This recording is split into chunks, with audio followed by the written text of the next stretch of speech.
Hello students, तो आज हम स्टार्ट करेंगे चैप्टर 5 जिसका नाम है अंडरस्टैंडिंग एलिमेंट्री शेप्स। ये वाला हमारा इंट्रोडक्शन वाला पार्ट है। इसमें हम चैप्टर में जो भी सारी चीज़ें दे रखी हैं उनको सीखेंगे। तो स्टार्ट करेंगे line segment and it's measurement से।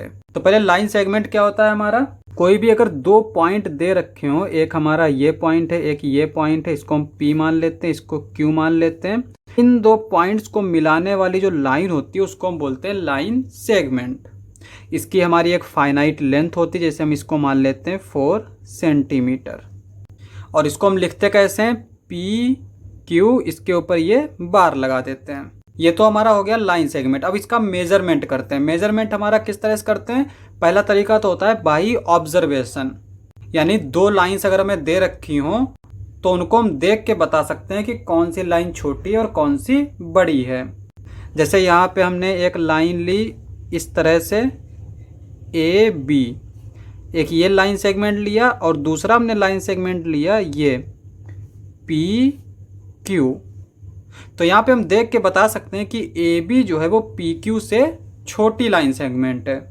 यहाँ पे दोनों साथ साथ में लिखी थी तो हमने यहाँ पे एक दूसरे को कंपेयर कर लिया। लेकिन अगर इनको हम थोड़ा सा डिफरेंस करते हैं, जैसे यहाँ पे ये हमने एक लाइन ली एक्स वाई और दूसरी लाइन ली हमने यहाँ पे, इसको हमने ले लिया ए बी।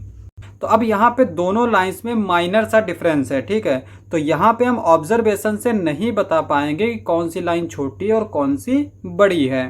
तो ऑब्जर्वेशन वाला मेथड हमारा ज़्यादा काम नहीं आता है। उसके बाद में दूसरा मेथड जो होता है वो क्या होता है हमारा, कंपेयरिंग बाई ट्रेसिंग।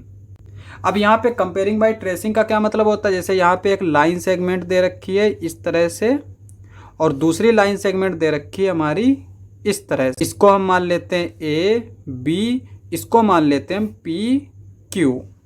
अब हम क्या करते हैं, एक ट्रेसिंग पेपर लेते हैं। ट्रेसिंग पेपर हमारा कैसा होता है, ऐसा पेपर होता है जिसके हम आसपास देख सकते हैं। उस पेपर को हम इस लाइन के ऊपर रखेंगे, ठीक है। उस पेपर के ऊपर ये लाइन हमें नजर आएगी तो हम क्या करेंगे, उस पेपर के ऊपर इस लाइन को ड्रॉ कर लेंगे और फिर उस पेपर को उठा के हम यहाँ पे रखेंगे। किस तरह से रखेंगे कि ये जो ए वाला पॉइंट है वो इसके पी वाले पॉइंट के साथ कोलैब कर जाए। और फिर हम देखेंगे कि बी वाला पॉइंट कहाँ आ रहा है उस ट्रेसिंग पेपर के। अगर यहाँ कहीं पे आ रहा है तो हम बोल देंगे कि ये वाली लाइन जो है वो इससे छोटी होगी। और अगर ये बी वाला पार्ट इससे आगे निकल रहा है तो हम बोलेंगे कि ये वाली लाइन सेगमेंट इससे बड़ी है। अब ये वाला मेथड भी हमारा थोड़ा सा मुश्किल होता है क्योंकि यहाँ पे हमें हमेशा ट्रेसिंग पेपर की ज़रूरत पड़ेगी, तो इसको भी हम कम इस्तेमाल करते हैं। उसके बाद में तीसरा जो तरीका आता है जिसको हम हमेशा इस्तेमाल करते हैं वो है यूजिंग रूलर एंड डिवाइडर। यहाँ पे रूलर क्या है हमारी, जिसको हम पटरी बोलते हैं, स्केल बोलते हैं। और यहाँ पे डिवाइडर क्या होता है हमारा, ये होता है हमारा डिवाइडर जिसके दोनों तरफ हमारे इस तरह से ये चोन होती है और ये हमारी स्केल होती है। इन दोनों की हेल्प से हम मेज़र करते हैं। तो अब यहाँ पे इसको हम किस तरह से मेज़र करते हैं, जैसे यहाँ पे हमने एक लाइन ली, ये हमने 0.2 बना लिए इस तरह से। ये हमने एक लाइन ली ए बी और दूसरी लाइन हमने ली यहाँ पे पी क्यू। अब इसमें हम डिवाइडर में क्या करते हैं, इसकी एक नोक जो है वो इस ए पॉइंट पे रखते हैं और दूसरी वाली इस बी पॉइंट पे रखते हैं। अब यहाँ पे हमने इस तरह से रखा, ठीक है। अब इसको हम उठा के यहाँ पे रखते हैं। अब यहाँ पे देखो, इसमें हमें यहाँ पे इधर फालतू मिल रहा है लाइन, तो इसका मतलब ये वाली लाइन इससे छोटी है। लेकिन इसका अगर हम सेंटीमीटर में मेजर देखेंगे तो क्या करेंगे, हम इस डिवाइडर को इस स्केल के ऊपर रखेंगे, यहाँ पे 0 पे रखेंगे और फिर देखेंगे ये कितनी, जैसे यहाँ पे ये 3 सेंटीमीटर है तो हम इस 3 सेंटीमीटर को यहाँ पे लिख लेंगे, ठीक है। और फिर क्या करेंगे, इस डिवाइडर को इसके नोक पे रखेंगे और इसको इस तरह से खोलेंगे और यहाँ पे क्यू पे रखेंगे। अब इसको हम फिर स्केल पर देखेंगे तो यहाँ पे इसका मेजरमेंट हमारा किस तरह से आएगा, ये 0 है और यहाँ पे हम इसको रखेंगे तो ये हमारा 4.8 आएगा। तो ये हमारी कितनी हो जाएगी, 4.8 सेंटीमीटर। अब यहाँ पे 4.8 जो है वो 3 से ज़्यादा होता है, तो इस तरह से हम बोल सकते हैं कि ये वाली लाइन जो है वो हमारी इससे ज़्यादा होगी। तो हम सिर्फ डिवाइडर का यूज़ करके भी ये बता सकते हैं कि कौन सी लाइन बड़ी है और कौन सी छोटी है। लेकिन अगर हमें उसकी लेंथ चाहिए है तो हमें स्केल की ज़रूरत पड़ेगी, यानी रूलर की ज़रूरत पड़ेगी। और हम सिर्फ रूलर का इस्तेमाल करते हैं लाइन को मेज़र करने के लिए हमेशा। किस तरह से? हम जो है इसका जो ज़ीरो वाला होता है वो हम एक एंड पे रखते हैं और दूसरा वाला हम इसमें चेक कर लेते हैं। तो यहाँ पर ये हमारा 3 पे आ रहा है तो इसलिए ये 3 सेंटीमीटर है। और यहाँ पे भी हम इस तरह से देखेंगे, ये हमारा कहाँ पे आ रहा है, देख सकते हैं यहाँ पे ये हमारा 4.8 पे आ रहा है। यहाँ पे 4 और 5 के बीच में 10 मार्क्स दे रखे हैं। यहाँ पे ये क्या होते हैं? मिलीमीटर। तो यहाँ पे हम चेक करेंगे कि इस पे कितने, जैसे यहाँ पे 1 2 3 4 यहाँ पे नंबर्स दे रखे होते हैं हमारे, और इसी का इस्तेमाल करके हम जो है वो आगे वाले पॉइंट के बाद वाले नंबर लिखते हैं। तो ये तो हो गया हमारा लाइन सेगमेंट। अब हम आते हैं नेक्स्ट टॉपिक पे। तो नेक्स्ट टॉपिक हमारा क्या है? एंगल्स। एंगल्स के बारे में हम जानते हैं कि अगर दो रे हैं, एक हमारा ये पॉइंट है, इस पॉइंट से हम दो रे निकालें इस तरह से, ठीक है, तो इनके बीच का जो रोटेशन होता है उसको हम डिग्री में मेजर करते हैं और उसी को हम बोलते हैं एंगल। अब यहाँ पे एंगल जो है वो कई तरीके के होते हैं। तो पहला एंगल हमारा होगा राइट एंगल। राइट एंगल क्या होता है हमारा? जैसे ये पॉइंट है, एक ये रे निकली इस तरह से, ठीक है, और दूसरी रे जो है वो इसके सीधे ऊपर की तरफ जाए और यहाँ पे ये जो एंगल बना है ये 90 डिग्री बना ले, तो इसको हम बोलते हैं राइट एंगल। और राइट एंगल हमारा कई तरीके का हो सकता है। जैसे यहाँ पे इस तरह से ये रे निकली है और अगर हम इसको इस तरह से नीचे ले लें तो यहाँ पे ये जो एंगल अगर 90 डिग्री बन रहा है तो ये हमारा राइट एंगल है। और इसी तरह से अगर हमारी रे किसी भी साइड में जाए, जैसे इस तरह से अगर दे रखी है, तो दूसरी हमारी क्या होनी चाहिए? इसके ऊपर 90 डिग्री एंगल बना ले। तो ये हमारा हो गया राइट एंगल। उसके बाद में जो नेक्स्ट आता है वो आता है हमारा स्ट्रेट एंगल। स्ट्रेट एंगल क्या होता है? जैसे ये पॉइंट हमारा है, एक रे इधर की तरफ गई और दूसरी रे जो है वो इसके जस्ट अपोजिट जाए, ठीक है, तो यहाँ पर ये जो एंगल होता है 180 डिग्री, इसको हम बोलते हैं स्ट्रेट एंगल। स्ट्रेट एंगल क्यों बोलते हैं? क्योंकि ये एक हमारी स्ट्रेट लाइन बन गई, ठीक है, इसीलिए इस एंगल को हम स्ट्रेट एंगल बोलते हैं। अब यहाँ पे ये स्ट्रेट एंगल इस तरह से भी हो सकता है, या फिर अगर हमारी दोनों रे एक ऊपर जाए और एक इस तरह से नीचे आए तो यहाँ पर ये एंगल हमारा स्ट्रेट एंगल होगा। इस तरह से यहाँ पे अगर एक रे हमारी इधर गई है और एक रे हमारी जो है वो इधर गई है तो यहाँ पे ये एंगल जो है वो भी हमारा 180 डिग्री बनेगा, ये भी 180 डिग्री बनेगा। तो ये हमारे सारे स्ट्रेट एंगल्स हैं। नेक्स्ट आता है हमारा कंप्लीट एंगल। कंप्लीट एंगल क्या होता है हमारा? जैसे यहाँ पे ये पॉइंट दे रखा है, ये हमारी एक रे है। अब ये रे हमारा रोटेशन स्टार्ट करे, इस तरह से रोटेट करते करते करते करते और फिर इसी लाइन पे आ जाए, यानी दूसरी रे भी हमारी इसी रे के ऊपर हो। तो यहाँ पे ये जो एंगल बना ये हो गया हमारा 360 डिग्री। तो इस एंगल को हम बोलते हैं कंप्लीट एंगल, क्योंकि यहाँ पे इसने एक पूरा रेवोल्यूशन कंप्लीट कर लिया। अब नेक्स्ट हमारा क्या आता है? Acute angle. एक्यूट एंगल हमारा क्या होता है? ऐसे एंगल्स जो 90 डिग्री से कम बनाते हो। जैसे यहाँ पे हमने एक पॉइंट लिया, एक ये रे निकाली, ठीक है, और हमने क्या किया, इसके ऊपर हमने 90 डिग्री ये डैश डैश करके लाइन बना ली। यहाँ पे ये 90 डिग्री का एंगल बन रहा है। अब हमने क्या किया, इस डैश डैश लाइन और इस रे के बीच में हमने कहीं पे भी एक रे निकाली इस तरह से। अब ये जो एंगल होता है ना, इसको हम बोलते हैं एक्यूट एंगल। एक्यूट एंगल यानी ये जो हमेशा एंगल होगा वो 90 डिग्री से कम होगा। अब नेक्स्ट हमारा क्या है? Obtuse angle. ऑब्ट्यूस एंगल क्या होते हैं? जो 90 डिग्री से ग्रेटर हों। जैसे यहाँ पे हमने ये पॉइंट लिया, ये रे बनाई, ठीक है, इसके ऊपर हमने ये 90 डिग्री की डैश डैश लाइन बना ली समझने के लिए। अब यहाँ पे ये 90 डिग्री से ज़्यादा होना चाहिए, यानी कि जो दूसरी रे होगी वो हमारी इस साइड में ऐसे जाएगी, ये वाली। तो ये जो एंगल होगा वो हमारा क्या होगा? ऑब्ट्यूस एंगल, ठीक है। तो ये हमारा ऑब्ट्यूस एंगल हो जाएगा। उसके नेक्स्ट आता है हमारा रिफ्लेक्स एंगल। रिफ्लेक्स एंगल हमारा क्या होता है? जो एंगल हमारा 180 डिग्री से ज़्यादा हो उसको हम बोलते हैं रिफ्लेक्स एंगल। जैसे यहाँ पे हमने एक पॉइंट लिया, इस तरह से ये एक रे बनाई। अब चूंकि 180 डिग्री कब बनेगा? जब यहाँ पर इस तरह से हमने एक डैश डैश करके लाइन बना ली और ये एंगल जो है वो हमारा क्या है? 180 डिग्री है। तो अब रिफ्लेक्स एंगल हमें चाहिए, वो क्या होगा? हमारा 180 डिग्री से ज़्यादा होगा, तो दूसरी रे जो है वो हमारी इस तरह की होनी चाहिए। तो ये जो एंगल होगा ये हमारा रिफ्लेक्स एंगल होगा। यहाँ पे एक और एग्जांपल देख लेते हैं। जैसे हमने ये एक रे ली और दूसरी रे जो है वो हमने इस तरह से ले ली, तो ये जो एंगल है ये हमारा क्या है? Reflex angle. तो अब अगर कहीं भी एक्यूट एंगल दे रखा हो या ऑब्ट्यूस एंगल दे रखा हो तो वहाँ पे हमेशा हमें रिफ्लेक्स एंगल मिलेगा। जैसे यहाँ पे हम देख सकते हैं कि अगर हम अंदर का एंगल कंसीडर करें तो ये हमारा क्या होगा? Obtuse angle. लेकिन जब हम बाहर का एंगल ले रहे हैं तो ये रिफ्लेक्स एंगल होगा। इस तरह से यहाँ पे अगर हम अंदर का एंगल देखें तो ये हमारा क्या होगा? एक्यूट एंगल होगा। और जब हम बाहर का देख रहे हैं तो इसको हम बोलते हैं रिफ्लेक्स एंगल। तो ये हमारे हो गए एंगल्स। तो अब हम करेंगे नेक्स्ट टॉपिक। तो अब हमारा नेक्स्ट टॉपिक है डायरेक्शंस। तो डायरेक्शंस हमारी कितनी होती हैं? 4 डायरेक्शंस होती हैं, ईस्ट, वेस्ट, नॉर्थ, साउथ। लेकिन जब हम पेपर पे लिखते हैं तो किस तरह से लिखते हैं? हम हमेशा नॉर्थ जो है वो ऊपर लिखेंगे।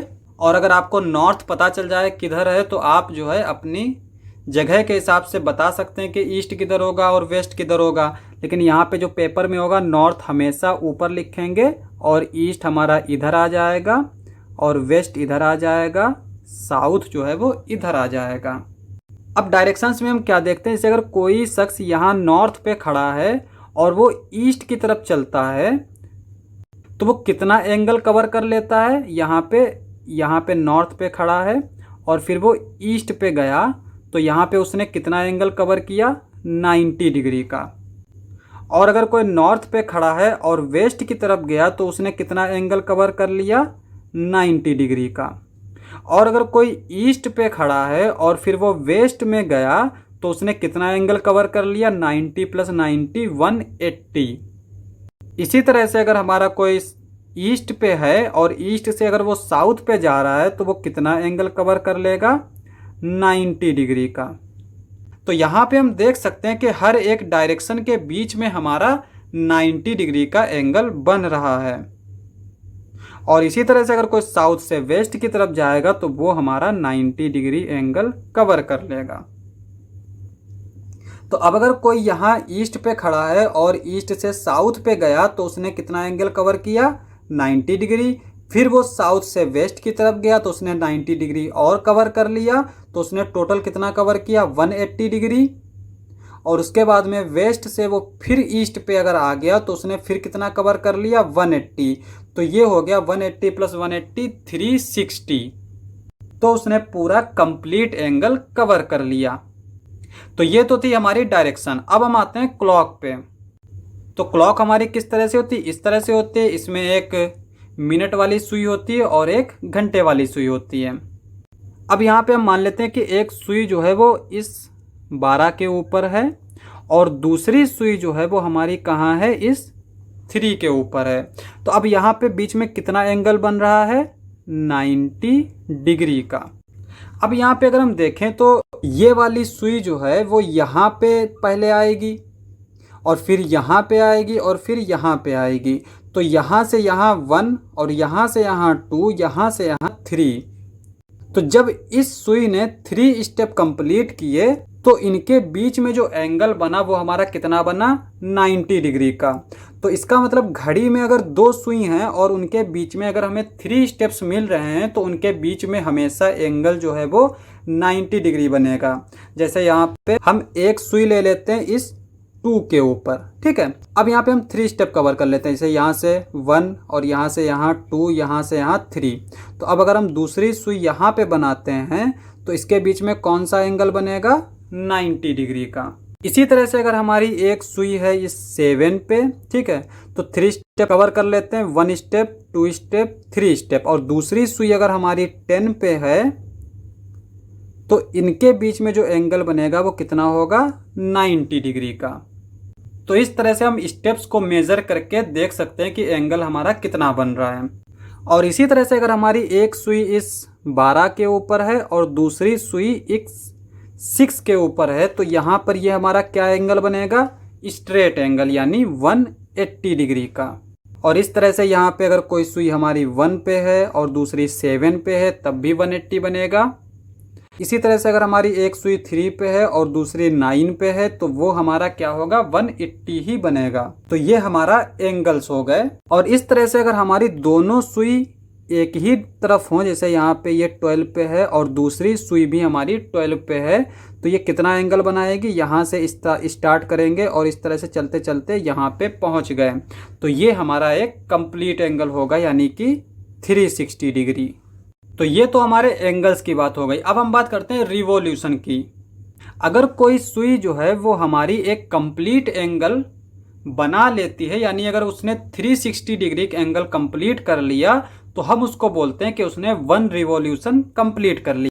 यानी 1 रिवॉल्यूशन बराबर कितना हो जाएगा, 1 revolution is equals to 360 degree. तो अब अगर यहाँ पे देखो, जैसे एक सुई हमारी 12 पे है, दूसरी सुई हमारी 3 पे है, तो यहाँ पे कितना एंगल बन रहा है, 90 डिग्री का। तो इसने कितना रिवॉल्यूशन कंप्लीट कर लिया, तो यहाँ पे हम लिखेंगे टोटल रिवॉल्यूशन, यानी कि 360 डिग्री। उसके बाद यहाँ पे जो भी हमें एंगल दे रखा होगा उसको हम ऊपर लिखेंगे। अब इसको हम डिवाइड करें, 0 से 0 कैंसिल आउट हो जाएगा, 9 4 जा 36, तो यहाँ पे 1/4 रिवॉल्यूशन। यानी अगर 90 डिग्री एंगल बन रहा है तो यहाँ पे इस वाली सुई ने कितना रिवॉल्यूशन कंप्लीट कर लिया, 1/4 रिवॉल्यूशन। इसी तरह से अगर ये हमारा एक सुई यहाँ पे है 12 पे और दूसरी हमारी यहाँ पे 6 पे है, तो यहाँ पे कितना एंगल बन रहा है, 180 डिग्री। तो यहाँ पे हम किस तरह से रिवॉल्यूशन फाइंड आउट करेंगे, 360 को नीचे लिखेंगे, 180 को ऊपर लिखेंगे और इसको कैलकुलेट करेंगे, तो यहाँ 0 से 0 कैंसिल आउट, 18 2 जा 36, तो 1/2 रिवॉल्यूशन। तो अगर यहाँ पर ये दूसरी वाली सुई अगर यहाँ पे 6 पे आ जाए तो इसने कितना रिवॉल्यूशन कंप्लीट कर लिया, हाफ रिवॉल्यूशन, यानी 1/2 रिवॉल्यूशन कंप्लीट कर लिया। तो इस तरह से जो है अगर हमें एंगल दे रखा है तो हम रिवॉल्यूशन फाइंड आउट कर सकते हैं। लेकिन अगर हमें एंगल नहीं दे रखा हो, टाइम दे रखा हो कि वॉच में कितना टाइम हो रखा है, जैसे यहाँ पे हम मान लेते हैं 3 बजा हुआ है, ठीक है, तो 3 बजता है, तो यहाँ पे आवर वाली जो सुई होती है वो 3 पे होगी और मिनट वाली 12 पे होगी। अब यहाँ पे देखो एंगल हमने नहीं लिया है, यहाँ पर टोटल स्टेप कितने हैं, 1 2 3 4 5 6 7 8 9 10 11 12। टोटल जो स्टेप्स हैं वो हमारे 12 हैं। तो हम क्या करेंगे, नीचे जो है रखेंगे टोटल स्टेप, यानी 12, हमेशा 12 ही रखेंगे। और उसके ऊपर क्या रखेंगे, जितने स्टेप ये चला है। अब यहाँ पे 12 से स्टार्ट करते हैं, यहाँ से यहाँ गया 1 स्टेप, यहाँ से यहाँ गया 2 स्टेप, यहाँ से यहाँ गया 3 स्टेप्स। तो यहाँ पे इस सुई ने यहाँ से यहाँ तक में कितने स्टेप लिए, तो ये हमारे हैं 3, ठीक है, 3 4 जा 12, ये आ जाएगा 1/4 रिवॉल्यूशन। अब यहाँ पे अगर हमें सुई दे रखी हो 2 पे और वो 2 से चल के पहुँच गई हमारी 8 पे, तो टोटल स्टेप इसमें कितने हैं, हमारे 12 स्टेप्स हैं। अब ये 2 से 8 पे गई तो काउंट कर लेते हैं कितने स्टेप इसने चले हैं, 1 2 3 4 5 6, तो 6 स्टेप्स इसने चले हैं। तो यहाँ पे लिखेंगे 6 6 2 जा 12, तो यहाँ पे 1/2 रिवॉल्यूशन। तो इसने हाफ रिवॉल्यूशन कंप्लीट कर लिया। तो इस तरह से हम रिवॉल्यूशन फाइंड आउट कर सकते हैं अगर हमें एंगल ना दे रखा हो।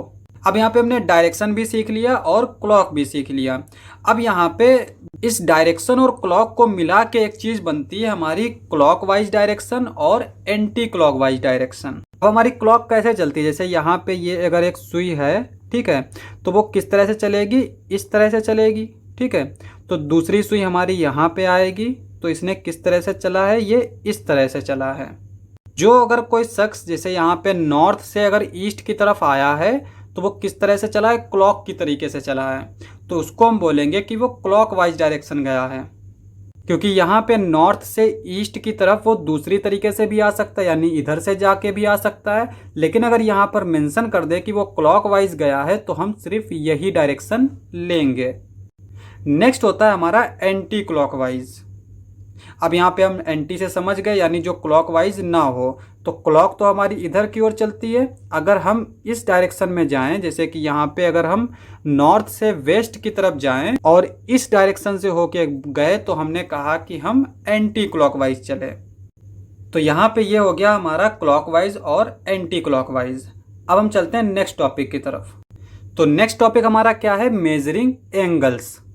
तो यहाँ पे हम एंगल मेजर करेंगे किससे, प्रोटेक्टर से। यहाँ पे ये हमारा प्रोटेक्टर है और इसको हम डी भी बोलते हैं। और यहाँ पे हमने 4 एग्जांपल्स ले रखे हैं और इसी में हम सीखेंगे कि किस तरह से एंगल को मेजर करते हैं। तो यहाँ पे हम इससे स्टार्ट करते हैं। तो यहाँ पे ये हमारा एक प्रोटेक्टर है। इस प्रोटेक्टर में यहाँ पे हमारे नंबर्स लिखे हुए हैं। अगर हम यहाँ से देखें तो 0, 10, 20, 30, 40, 50, 60 इस तरह से यहाँ पे 180 तक दे रखा है। और यहाँ पे अगर हम देखें तो 180, 170, 160, 150 भी दे रखा है, यानी कि 10 के साथ 170 दे रखा है, 20 के साथ 160 दे रखा है। तो यहाँ पे बेसिकली इसीलिए दे रखा है क्योंकि हम यहाँ पे अगर 90 डिग्री से ज़्यादा हम मेज़र करना चाहें तो वो किस तरह से मेज़र करेंगे, यहाँ पे हम अभी उसके एग्जाम्पल भी देखेंगे। तो यहाँ पे पहला एग्जाम्पल हमारा इस तरह से दे रखा है। तो हमें किस तरह से मेज़र करना होता है, तो यहाँ पे देखो ये एक लाइन दे रखी है हमारी ब्लैक कलर की, ठीक है। इसमें यहाँ पर ये बीचों बीच में एक लाइन दे रखी है हल्की सी। तो हमें क्या करना है, इस पॉइंट को इस पॉइंट के ऊपर रखना है। पहले तो ये हमने इस तरह से रखा और फिर देखेंगे कि इस काली वाली ऊपर के ये नीचे वाली लाइन कोलैब कर रही है कि नहीं। तो इसको हम इस तरह से यहाँ पे कर लेंगे, ठीक है। अब यहाँ पे हम इस लाइन को देखेंगे कि वो किस नंबर पे है। तो यहाँ पे हम देख सकते हैं कि ये जो है 50 पर है और 130 पे है। तो यहाँ पे अगर हम इस एंगल की बात करें तो ये हमारा क्या होगा, 50 डिग्री। नेक्स्ट वाला हमारा ये दे रखा है। यहाँ पे भी हम वही करेंगे कि इसकी पॉइंट को हम इसके पॉइंट से कोलैब करेंगे और यहाँ पे इसको चेक करेंगे। तो यहाँ पे हम देख सकते हैं कि ये वाली लाइन किसके ऊपर कोलैब कर रही है, 60 के ऊपर, 120 के ऊपर। अब पहले तो हम इस एंगल को देख के बता सकते हैं कि ये एंगल हमारा क्या है, ऑब्ट्यूस एंगल है, क्योंकि यहाँ पर अगर हम देखें तो ये 90 से ज़्यादा बन रहा है। अब अगर 90 से ज़्यादा बन रहा है तो 60 तो हो नहीं सकता, तो ये एंगल हमारा क्या होगा, 120 होगा। इस तरह से यहाँ पे हमने तीसरा एग्जाम्पल ले रखा है। तीसरा एग्जाम्पल क्या है हमारा, इस तरह से दे रखा है और हमें ये एंगल देखना है। तो यहाँ पे हम देख सकते हैं कि ये हमारा क्या है, एक्यूट एंगल है, यानी 90 से कम है। तो हम क्या करेंगे, डी को इस तरह से उल्टा कर लेंगे और यहाँ पे हम इस तरह से रखेंगे, ठीक है। अब यहाँ पे हम देखेंगे कितना एंगल बना रहा है। तो यहाँ पे हम देख सकते हैं कि ये 60 और 120 पर कोलैब कर रहा है। तो यहाँ पे इसके बीच में, अब चूंकि ये हमारा एक्यूट एंगल है, तो कितना होगा, 60 डिग्री। और यहाँ पे हमारा लास्ट वाला एग्जांपल किस तरह से दे रखा है, तो यहाँ पे ये एक रे दे रखी है, एक ये रे दे रखी है और हमसे ये वाला एंगल पूछा है। यहाँ पे भी हम ऐसे ही करेंगे। अब देखो यहाँ पे हम इस तरह से अगर रखें, ठीक है, तो यहाँ पे इस रे का कोई भी हमें यूज नहीं दिख रहा है, तो हम इस डी को ऐसे तो रख नहीं सकते। तो हम क्या करेंगे, इस डी को उल्टा रखेंगे इस तरह से, ठीक है। तो अब यहाँ पे देखो ये हमने इस तरह से रखा। तो यहाँ पर ये वाली रे जो है वो किसके ऊपर कोलैब कर रही है, 130 और 50 के ऊपर। अब एक चीज़ देखो, ये जो एंगल होगा ये हमारा क्या होगा, यहाँ पर देखो ये हमारा 180 बनाएगा। तो इसका मतलब ये वाला जो एंगल होगा वो 180 से ज़्यादा होगा। और इस D में हमें 180 से ज़्यादा एंगल नहीं दे रखा होता है, क्योंकि यहाँ पे हम देख सकते हैं कि 0 से स्टार्ट होता है 180 तक जाता है और यहाँ पे 0 से स्टार्ट होता है 180 तक जाता है। अब हमें 180 से ज़्यादा अगर एंगल मेज़र करना है तो हम क्या करेंगे, दो तरीके हैं। पहला तरीका क्या है कि हम इसको इस तरह से एक्सटेंड कर देते हैं इस लाइन को, ठीक है। हमें ये तो पता है कि ये 180 है और हम क्या करते हैं, इस एंगल को मेज़र कर लेते हैं। कैसे मेज़र करेंगे, यहाँ पे हम इस D को रखेंगे, इस पॉइंट को इस पॉइंट के साथ कोलैब कराएंगे और यहाँ पे हम देखेंगे कि ये एंगल कितना बन रहा है। तो यहाँ पे ये हमारा 50 और 130 पर कोलैब कर रहा है। अब चूंकि हमें इस एंगल की बात कर रहे हैं तो ये 50 बनेगा। तो 180 तो ये था और 50 ये था, तो ये हमारा कितना हो जाएगा, 180 में हमें 50 ऐड कर देना है। तो ये हो जाएगा 0 0 8 + 5 13 का 3 लिखेंगे, 1 यहाँ लिखेंगे, 1 + 1 2 हो जाएगा, यानी 230 बनेगा।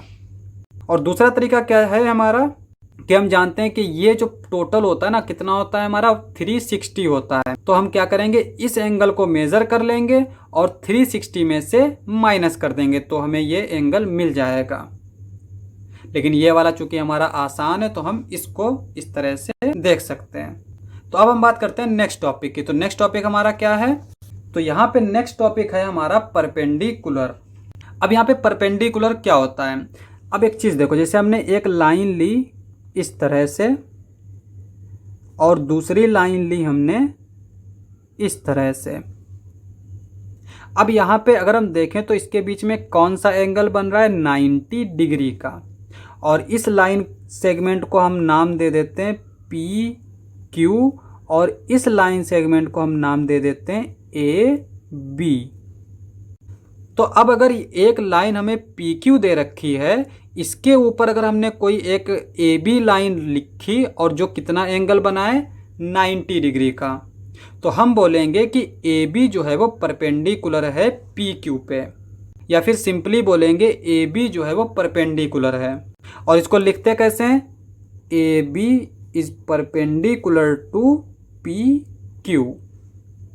अब परपेंडिकुलर हमारा किसी तरह से भी हो सकता है, जैसे यहाँ पे अगर हमें एक इस तरह से लाइन दे रखी हो तो हमारा ये एक परपेंडिकुलर हो सकता है। इसी तरह से अगर ये लाइन दे रखी है तो ये हमारा परपेंडिकुलर हो सकता है। इसी तरह से अगर हमारी ये लाइन दे रखी है तो यहाँ पे ये जो है वो इसके ऊपर परपेंडिकुलर हो सकता है। तो ये तो हो गया हमारा परपेंडिकुलर। नेक्स्ट आता है हमारा परपेंडिकुलर बाइसेक्टर। अब यहाँ पे परपेंडिकुलर बाइसेक्टर क्या होता है, जैसे हमने एक लाइन ली ये पी क्यू, ठीक है, इसके ऊपर हमने एक लाइन बनाई यहाँ पे ए बी, जो कि इसके ऊपर क्या है, परपेंडिकुलर है। अब अगर यहाँ पे ये वाली जो परपेंडिकुलर है वो इस लाइन को दो इक्वल पार्ट्स में डिवाइड कर दे, यानी यहाँ पी बी है वो इक्वल हो जाए बी क्यू के, तो इस परपेंडिकुलर को हम बोलेंगे परपेंडिकुलर बाइसेक्टर, क्योंकि इसने जो लाइन को है वो डिवाइड कर दिया दो इक्वल पार्ट्स में। बस यही हमारा छोटा सा फर्क होता है। अब यहाँ पे जैसे एक लाइन हमें ये दे रखी है, इसके ऊपर हमने ये एक परपेंडिकुलर डाला, ठीक है, ये हमारा 90 डिग्री एंगल बना रहा है, तो इस लाइन को हम बोलेंगे कि ये इस लाइन पे परपेंडिकुलर है। लेकिन चूंकि यहाँ पे ये देखो ये वाला पार्ट क्या है, छोटा है इस वाले पार्ट से, इसका मतलब ये हुआ कि ये हमारा परपेंडिकुलर बाइसेक्टर नहीं है, क्योंकि इसने लाइन को दो बराबर भाग में डिवाइड नहीं किया है। तो अब हम आते हैं नेक्स्ट टॉपिक पे। तो हमारा नेक्स्ट टॉपिक क्या है, पॉलीगन्स। पॉलीगन्स हमारे क्या होते हैं, एक क्लोज्ड फिगर होता है जो लाइन सेगमेंट से बनता है, उसको हम बोलते हैं पॉलीगन। क्लोज्ड फिगर क्या होता है, जैसे यहाँ पे देखो ये पॉइंट है, इस पॉइंट से हमने कोई फिगर बनाना स्टार्ट किया बगैर पेन को उठाए, ठीक है, इस तरह से, और इसी पॉइंट पे आके हमने खत्म किया, तो ये हमारा क्या हो गया, एक क्लोज्ड फिगर हो गया। लेकिन ये पॉलीगन नहीं है। क्यों नहीं है, क्योंकि यहाँ पर लाइन सेगमेंट का इस्तेमाल नहीं किया गया है।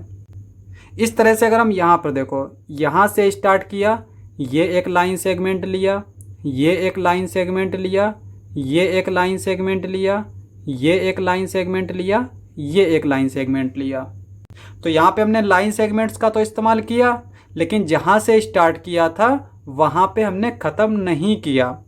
तो ये हमारा जो फिगर है ये हमारा क्लोज्ड नहीं है। लाइन सेगमेंट तो है लेकिन क्लोज्ड नहीं है, तो ये हमारा पॉलीगन भी नहीं होगा। तो पॉलीगन क्या होता है, लाइन सेगमेंट का क्लोज्ड फिगर जो है वो हमारा पॉलीगन्स होता है। जैसे यहाँ पे हमने यहाँ से स्टार्ट किया, ये हमने एक लाइन सेगमेंट लिया, ये हमने एक लाइन सेगमेंट लिया, ये हमने एक लाइन सेगमेंट लिया, ये हमने एक लाइन सेगमेंट लिया, ये हमने एक लाइन सेगमेंट लिया, ये लिया, और ये हमने एक लाइन सेगमेंट लिया और इस तरह से। तो यहाँ पे हम देख सकते हैं कि जहाँ से स्टार्ट किया वहीं पे ख़त्म किया, और ये हमारा लाइन सेगमेंट से भी बना है, तो इसका मतलब ये हमारा क्या है, एक पॉलीगन है। अब यहाँ पे देखो, अगर हम पॉलीगन को बनाना चाहें तो सबसे छोटा जो पॉलीगन बनेगा उसके लिए कितनी हमें लाइन सेगमेंट की ज़रूरत पड़ेगी। अब यहाँ पे अगर हम वन लाइन सेगमेंट की बात करें तो यहाँ पे एक लाइन सेगमेंट से तो हम पॉलीगन नहीं बना सकते, क्योंकि यहाँ पे स्टार्टिंग पॉइंट ये है, एंड पॉइंट ये है। और अगर हम दूसरी लाइन सेगमेंट लें तब भी ये हमारा क्लोज्ड नहीं होगा, तो इसका मतलब तब भी ये हमारा पॉलीगन नहीं हो सकता। और फिर तीसरी लाइन सेगमेंट लें तो हम इसको इस तरह से मिला सकते हैं। तो यहाँ पे जो सबसे छोटा पॉलीगन बनता है वो हमारा क्या होता है, 3 लाइन सेगमेंट से मिलके बनता है, और इन लाइन सेगमेंट्स को हम बोलते हैं साइड्स। तो जो सबसे छोटा पॉलीगन होगा उसमें 3 साइड होंगी, और उसको हम क्या बोलते हैं, ट्राई एंगल बोलते हैं। तो यहाँ पे ये हमारा एक ट्राई एंगल है। उसके बाद में अगर 4 साइड्स होती है तो उसको हम क्वाड्रिलेटरल बोलते हैं। और क्वाड्रिलेटरल कैसे बनता है हमारा, जैसे यहाँ पे हमने एक पॉइंट लिया, एक पॉइंट यहाँ लिया, एक पॉइंट यहाँ लिया, एक पॉइंट यहाँ लिया, ये एक लाइन सेगमेंट है, ये एक लाइन सेगमेंट है, ये एक लाइन सेगमेंट है, ये एक लाइन सेगमेंट है, 4 साइड्स हैं, तो ये हमारा है क्वाड्रिलेटरल। और अगर 5 साइड्स होती हैं तो उसको हम बोलते हैं पेंटागन। और पेंटागन हमारा क्या होता है, उसमें 5 लाइन सेगमेंट की ज़रूरत पड़ती है। यानी कि अगर हम जैसे ये एक पॉइंट ले लें, एक ये पॉइंट ले लें, एक ये पॉइंट ले लें, एक ये, अब इनको हम मिला देते हैं इस तरह से। एक ये लाइन सेगमेंट हो जाएगा, एक ये लाइन सेगमेंट, एक ये लाइन सेगमेंट, एक ये लाइन सेगमेंट, एक ये लाइन सेगमेंट। तो यहाँ पे हमने 5 लाइन सेगमेंट का इस्तेमाल किया, यानी 5 साइड्स हैं, तो ये हमारा क्या है, पेंटागन है। इस तरह से हमारा हेक्सागन होता है अगर 6 साइड हों। और हेक्सागन कैसे बनता है हमारा, यहाँ पे एक पॉइंट ले लेते हैं, यहाँ पे एक पॉइंट ले लेते हैं, एक पॉइंट यहाँ पे ले लेते हैं, एक यहाँ पे, एक यहाँ पे, एक यहाँ पे, और इनको हम मिला देते हैं। ये इसके साथ मिला देते हैं, ये इसके साथ मिला देते हैं, ये इसके साथ, ये इसके साथ, ये इसके साथ, ये इसके साथ। तो यहाँ पे हमारी 6 साइड्स हो गई, और इसको हम बोलेंगे हेक्सागन, और ये भी हमारा क्या है, पॉलीगन है। इस तरह से अगर 7 साइड्स होती हैं तो उसको हम बोलते हैं हेप्टागन, और 8 साइड्स होती हैं तो उसको हम बोलते हैं ऑक्टागन। उसके बाद में हम बात करते हैं रेगुलर पॉलीगन की। रेगुलर पॉलीगन क्या होता है, ऐसे पॉलीगन जिसकी साइड्स की लेंथ जो है वो सेम हो, और उनके बीच में जो एंगल बनता हो वो सेम हो। यानी ये जैसे ये साइड है, ये साइड है, ये साइड है, ये साइड, ये सारी क्या होना चाहिए, इक्वल होना चाहिए। और यहाँ पे ये जो एंगल्स बन रहे हैं ये भी हमारे क्या होने चाहिए, इक्वल्स होने चाहिए। कुछ भी हो लेकिन इक्वल हो। तो ऐसे पॉलीगन को हम बोलेंगे रेगुलर पॉलीगन। जैसे हमारा अगर एक ट्राइंगल बनाएं, ठीक है, इस तरह से, यानी जिसकी साइड्स ये सारी इक्वल हों, तो यहाँ पे एंगल्स भी हमारे क्या होंगे, इक्वल होंगे 60 डिग्री के। तो ये हमारा एक रेगुलर पॉलीगन है। और अगर हम 4 साइड से बनाएं तो क्या बनाएंगे हम, एक स्क्वायर। यहाँ पे ये एक हमारा स्क्वायर है जिसमें ये सारी साइड्स इक्वल होती हैं, और यहाँ पे जो एंगल्स होते हैं वो 90 डिग्री के होते हैं। तो ये हमारा रेगुलर पॉलीगन है। और इर्रेगुलर पॉलीगन क्या होता है हमारा, जो रेगुलर ना हो, यानी जिसकी साइड्स इक्वल ना हो या फिर एंगल्स इक्वल ना हो। जैसे यहाँ पे हम एक ट्राइंगल बना लेते हैं, ये राइट एंगल ट्राइंगल, ठीक है। और यहाँ पे हमने इन साइड्स को इक्वल नहीं लिया, यानी यहाँ पे हमने ले लिया 3 सेंटीमीटर, ये 4 सेंटीमीटर, ये 5 सेंटीमीटर। तो यहाँ पे साइड्स इक्वल नहीं है, तो इसका मतलब ये हमारा रेगुलर पॉलीगन नहीं है। अब यहाँ पे हमने पॉलीगन्स में ट्राइंगल देखा, क्वाड्रिलेटरल देखा। अब हम ट्राइंगल और क्वाड्रिलेटरल को अलग से डिस्कस कर लेते हैं। तो नेक्स्ट टॉपिक पे चलते हैं। तो नेक्स्ट टॉपिक हमारा क्या है, क्लासिफिकेशन ऑफ ट्राइंगल्स। तो यहाँ पे हम ट्राइंगल्स का क्लासिफिकेशन करेंगे। क्लासिफिकेशन हम 2 तरीके से करेंगे, बेस्ड ऑन साइड्स, साइड के बेसिस पे। दूसरा हम करेंगे बेस्ड ऑन एंगल्स। हालांकि एक ट्राइंगल में साइड्स और एंगल जो है वो साथ साथ होते हैं, लेकिन हम अलग अलग तरीके से इनको देखेंगे। तो यहाँ पे हम पहले देखते हैं बेस्ड ऑन साइड्स। पहला क्या आता है, स्केलेन ट्राइंगल। स्केलेन ट्राइंगल क्या होता है हमारा, ऐसा ट्राइंगल जिसकी साइड्स की जो लेंथ है वो हमारी इक्वल ना हो। जैसे यहाँ पे देख सकते हैं इसकी लेंथ जो है वो 3 सेंटीमीटर है, इसकी लेंथ जो है वो 4 सेंटीमीटर है और इसकी लेंथ जो है वो 6 सेंटीमीटर है। अब यहाँ पे ये साइड्स जो है वो हमारी क्या है, इक्वल तो नहीं है, तो इसको हम बोलेंगे स्केलन ट्राइंगल। सेकेंड आता है हमारा आइसोसेलेस ट्राइंगल। आइसोसेलेस ट्राइंगल क्या होता है हमारा, जिसमें दो साइड्स जो हैं वो इक्वल हों और तीसरी साइड इक्वल ना हो। जैसे यहाँ पे हमने एक ये साइड ली 3 सेंटीमीटर की, दूसरी ये साइड ली 3 सेंटीमीटर की, पर तीसरी साइड जो है वो हमने ले ली 4.3 सेंटीमीटर की। तो ये हमारा आइसोसेलेस ट्राइंगल है। तो थर्ड हमारा आता है इक्विलैटरल ट्राइंगल। इक्विलैटरल ट्राइंगल क्या होता है, ऐसा ट्राइंगल जिसकी साइड्स जो हैं वो इक्वल हों। जैसे यहाँ पे ये 3 सेंटीमीटर का है, ये 3 सेंटीमीटर का है, ये 3 सेंटीमीटर का है। इक्विलैटरल ट्राइंगल में एक चीज़ हमारी कॉमन रहती है और वो क्या रहती है, वो है एंगल। इसके एंगल जो है वो हमेशा 60 डिग्री के ही रहेंगे। ठीक है, कुछ भी हो जाए ये हमेशा 60 डिग्री के रहेंगे। यानी इसकी अगर हम साइड्स की लेंथ जो है वो बढ़ा दें या घटा दें, पर ये एंगल्स जो हैं वो हमेशा 60 डिग्री ही रहेंगे। तो ये तो हो गया हमारा क्लासिफिकेशन बेस्ड ऑन साइड्स। अब हम बात करते हैं बेस्ड ऑन एंगल्स की। तो यहाँ पे पहला जो आता है वो क्या है हमारा, acute angled triangle. Acute angle triangle क्या होता है, जिसके अंदर के जो सारे एंगल्स हैं वो सारे 90 से कम होने चाहिए। अब यहाँ पे देखो हमने ये एक ट्राइंगल लिया, ठीक है, इसमें ये हमने एंगल लिया 89 डिग्री, ये लिया 41 डिग्री और ये हमने लिया 50 डिग्री। ये सारे एंगल हमारे क्या है, 90 से कम है, ये भी 90 से कम है, ये भी 90 से कम है, ये भी 90 से कम है। तो इस ट्राइंगल को हम बोलेंगे एक्यूट एंगल्ड ट्राइंगल। इसी तरह से हम अगर इक्विलैटरल ट्राइंगल ले लेते हैं तो इसमें सारे एंगल्स कितने डिग्री के होते हैं, 60 डिग्री के। तो ये भी हमारा क्या होगा, एक्यूट एंगल्ड ट्राइंगल होगा। दूसरा आता है हमारा obtuse angle triangle. Obtuse angle triangle क्या होता है, जिसमें एक एंगल जो है वो हमारा क्या होना चाहिए, ऑब्ट्यूस एंगल होना चाहिए। ऑब्ट्यूस एंगल क्या होता है, जो हमारा 90 डिग्री से ज़्यादा हो। अब यहाँ पर देखो ये हमने ले लिया 130 डिग्री, एक एंगल मिल गया ऑब्ट्यूस एंगल, तो इसका मतलब ये ऑब्ट्यूस एंगल ट्राइंगल है। ऑब्ट्यूस एंगल ट्राइंगल में एक ही एंगल ऐसा होगा जो हमारा 90 डिग्री से ज़्यादा होगा। तीसरा हमारा एंगल आता है right angle triangle. Right angle triangle क्या होता है, जिसमें एक एंगल हमारा 90 डिग्री एंगल बना ले। जैसे यहाँ पर ये हमारा 90 डिग्री एंगल बना रहा है, तो ये हमारा एक राइट एंगल ट्राइंगल हो गया। तो ये हमारा था क्लासिफिकेशन ऑफ ट्राइंगल्स। अब चलते हैं नेक्स्ट टॉपिक के। नेक्स्ट टॉपिक हमारा क्या है, तो नेक्स्ट टॉपिक है हमारा क्वाड्रिलेटरल। क्वाड्रिलेटरल हमारा क्या होता है, 4 लाइन सेगमेंट से बनने वाला क्लोज्ड फिगर, उसको हम बोलते हैं क्वाड्रिलेटरल। तो यहाँ पे क्वाड्रिलेटरल में हम सबसे पहले किसकी बात करेंगे, स्क्वायर की। तो यहाँ पे स्क्वायर हम देख सकते हैं 4 लाइन सेगमेंट से बना है, 1 2 3 4। अब इसमें क्या क्या चीज़ें होती हैं, देखो सबसे पहली चीज़ अगर हम साइड्स की बात करें तो यहाँ पे साइड्स जो हैं वो सारी क्या होंगी, इक्वल होंगी। ठीक है, ये साइड ये सारी इक्वल साइड होंगी, ऑल इक्वल्स। और एंगल की अगर हम बात करें तो यहाँ पे जो सारे एंगल्स होंगे वो क्या होंगे, 90 डिग्री के। यहाँ पर ये 90 डिग्री का होगा, ये 90 डिग्री का होगा, ये 90 डिग्री का होगा, ये 90 डिग्री का होगा।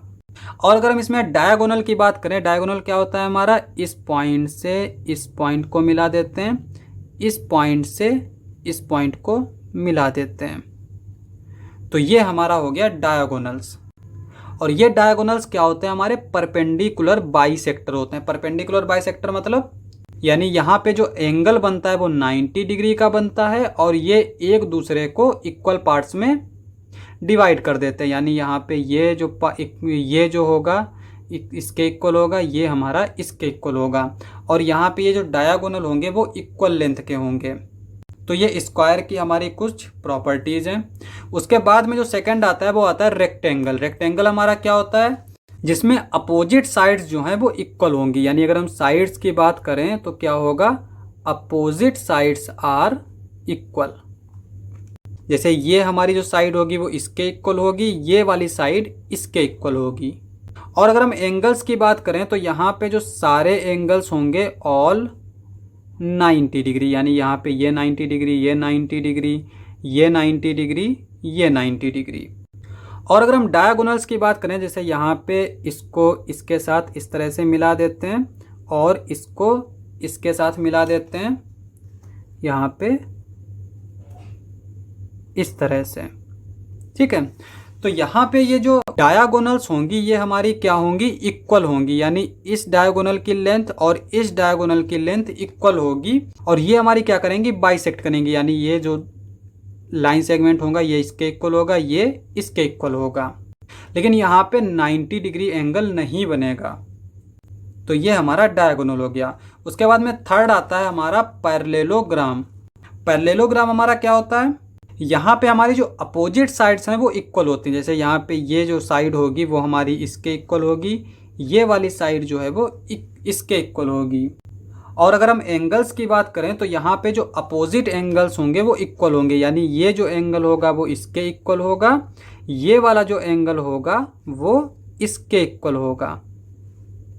जैसे अगर हम इसको मान लेते हैं ये 60 डिग्री का है, ये 60 डिग्री का है, तो ये 120 डिग्री का होगा और ये 120 डिग्री का होगा। और अगर हम यहाँ पे डायगोनल्स की बात करें, यानी अगर हम इसको इससे मिला दें और इसको इससे मिला दें, तो यहाँ पे ये जो डायगोनल्स होंगे वो एक दूसरे को क्या करेंगे, बाइसेक्ट कर देंगे, यानी इक्वल पार्ट्स में डिवाइड कर देंगे। तो ये तो हो गया हमारा डायगोनल्स। फोर्थ हमारा आता है रोम्बस। रोम्बस हमारा क्या होता है, पैरेललोग्राम की तरह ही होता है, लेकिन यहाँ पे जो है वो हमारी सारी साइड्स इक्वल होती हैं, यानी यहाँ पे जितनी भी साइड्स दे रखी हैं वो क्या हैं, सारी इक्वल हैं। एंगल्स की अगर हम बात करें तो यहाँ पर चूंकि यहाँ पैरेललोग्राम में अपोजिट एंगल्स इक्वल थे, तो यहाँ पे भी हमारे अपोजिट एंगल्स जो हैं वो इक्वल होंगे। ये हमारा इसके इक्वल होगा, ये हमारा इसके इक्वल होगा। और अगर इसके हम डायगोनल की बात करें तो यहाँ पर ये हमारा डायगोनल है और ये हमारा डायगोनल है। तो यहाँ पे जो डायगोनल्स होंगे वो क्या होंगे, परपेंडिकुलर बाइसेक्टर होंगे, यानी कि 90 डिग्री पर बाइसेक्ट करेंगे। ये जो एंगल बनेगा ये हमारा 90 डिग्री का बनेगा और यहाँ पर ये जो होगी वो इसके इक्वल होगी, ये जो होगी वो इसके इक्वल होगी। तो ये हमारी रोम्बस की प्रॉपर्टीज हैं। उसके बाद में फिफ्थ जो आता है वो आता है ट्रेपीजियम। ट्रेपीजियम हमारा क्या होता है, इसमें दो साइड्स जो हैं वो पैरेलल होती हैं। जैसे यहाँ पे हम देख सकते हैं कि ये वाली जो साइड है वो इसके पैरेलल है।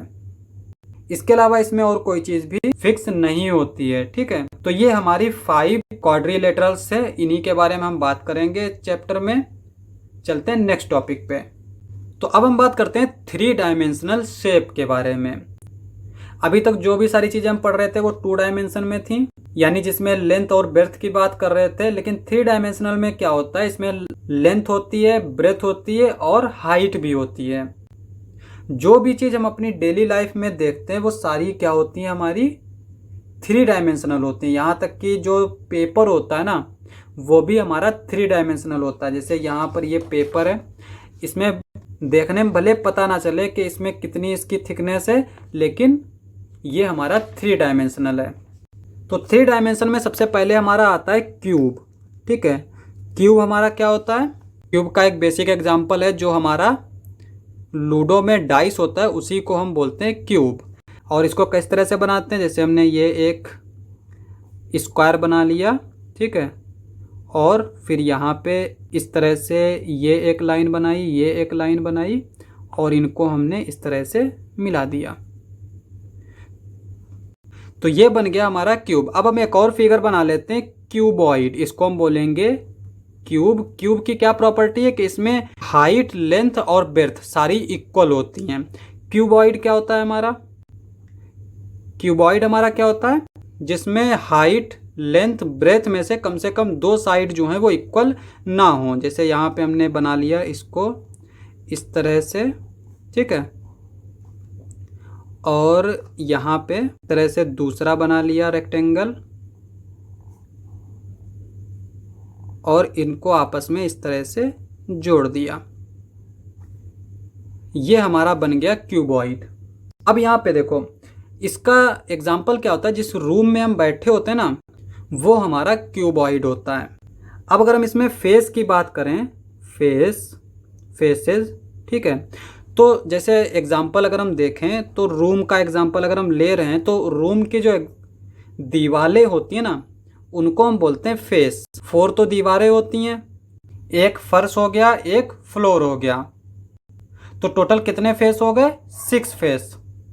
तो एक क्यूबॉइड में कितने फेस होते हैं? 6 फेस। तो अब हम बात करते हैं एजेस की। एग्जाम्पल हम रूम का ले लेते हैं। अब यहाँ पे जो फर्श और दीवार के बीच में जो किनारी बनती है ना, उनको हम बोलते हैं एज। तो वो कितनी किनारी होंगी? 1 2 3 4। तो दीवार और फर्श के बीच में कितनी एज बनेंगी? 4। इसी तरह से जो छत है और दीवार है उनके बीच में कितनी एज बनेंगी? 1 2 3 4, 4 बनेंगी। इस तरह से दीवार और दीवार के बीच में कितनी एज बनेंगी? 1 2 3 4। तो टोटल कितनी एज हो गई? 4 + 4 + 4 यानी 12। तो एक क्यूबॉइड में कितनी एज होती हैं?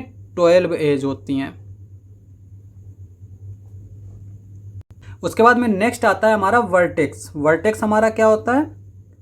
वर्टेक्स यानी ऐसा पॉइंट जहां पर एजेस जो हैं वो मिलती हैं, उनको हम बोलते हैं वर्टेक्स।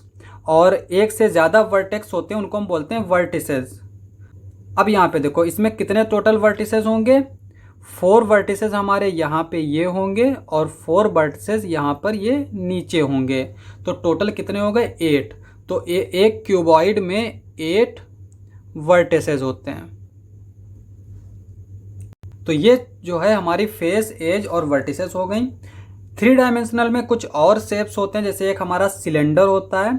सिलेंडर कैसे बनता है हमारा? यहाँ पे हम 2 पैरेलल लाइन लेते हैं, इसके ऊपर इस तरह से ये सर्कुलर बना देते हैं और यहाँ पे ये नीचे बना देते हैं। ठीक है, और इसका सिंपल सा एग्जांपल ये है कि बहुत सारी चूड़ियाँ लेते हैं और उन चूड़ियों को एक के ऊपर एक रख दें, तो जो हमारा शेप बनेगा वो हमारा सिलेंडर होगा। और इसी तरह से हमारा आता है कोन। कोन हमारा क्या होता है? जैसे ये हमारा नीचे वाला जो पार्ट होता है वो सर्कुलर होता है और ये एक इस तरह से बनता है। ठीक है, ये हमारा कोन होता है। ये भी हमारा 3 डायमेंशनल शेप है। एक आता है हमारा प्रिज्म। प्रिज्म हमारा किस तरह से होता है? जैसे यहाँ पे इस तरह से बना लेते हैं और यहाँ पे ये हमारा ट्राइंगुलर होता है। यानी अगर हम ट्राइंगल को एक के ऊपर रखते जाएं तो वो जो शेप आएगा वो हमारा क्या होगा? प्रिज्म होगा। तो ये हमारे कुछ 3 डायमेंशनल शेप्स थे। यहाँ पे इंट्रोडक्शन समाप्त। नेक्स्ट लेक्चर में हम करेंगे एक्सरसाइजेज। तो आज के लिए बस इतना ही।